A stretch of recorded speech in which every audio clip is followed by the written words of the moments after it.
আমরা যে রাস্তাটা আমরা দীর্ঘদিন ধরে আমরা দুঃখে কষ্টে চলাচল করতেছি, সিএনজি যাতায়াত করি, আমরা গ্রামের মানুষ বহন করি, কিন্তু আমাদের যে রাস্তাটা প্রত্যেকটা সময় যতবার রাস্তার কাজ হয়, কাজটা সঠিকভাবে হয় না।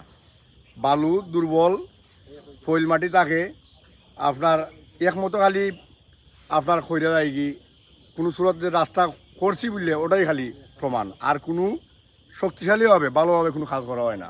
নিয়ম হয়েছে আপনার বিট বালু দিয়ে করছে, কথা আছিল সারি বালু দিয়ে করতো, সারি বালু দিয়ে করছে না, আর পানি মারছে না, আর মশলা হয়তো সিমেন্ট 3 ইঞ্চি দিয়া ডালাই দিয়া গেছে কি ওখানেও ফাটি যায়, ফাটি যায়। কাম করাইছেন এই এলাকার মেম্বার তাইন এই কামটা আইছে অন্তর্বর্তী সরকার আমরা কাম আওয়ামী লীগ সরকার আমরা কোনো কাম হয়েছে নাকি আমরা অন্তর্বর্তী সরকার আমরা কাম আইছে 5 বছর 7 বছর পরে একটা কাম হয় না। এই কামটা আমরা বড় শখ করি আইছে গিয়া আমরা হয়েছে দিছি দেওয়ার পরে যে কামটা অনিয়ম হয়েছে গিয়া বিট বালু দিয়ে সম্পূর্ণ করা হয়েছে গিয়া আমরা দেখছি আমরা নজরে লাগছে গিয়া আমরা ইউনো সাহেবরে কইছি।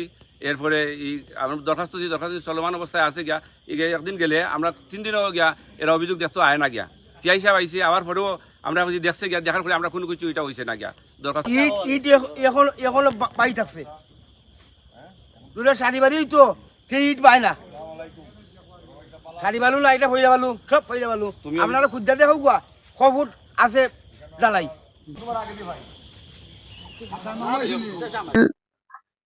একটা দরখাস্ত করছি যে সরকারি রাস্তার নকশা অনুযায়ী মেপ অনুযায়ী উদ্ধার হইরার নকশা বরাবর রাস্তা করার লাগি আর আশপাশ মালিকানা জায়গা ছাড়ার লাগে, আর সরকারি রাস্তা যারা হারাইছেন অবমুক্ত হইতো।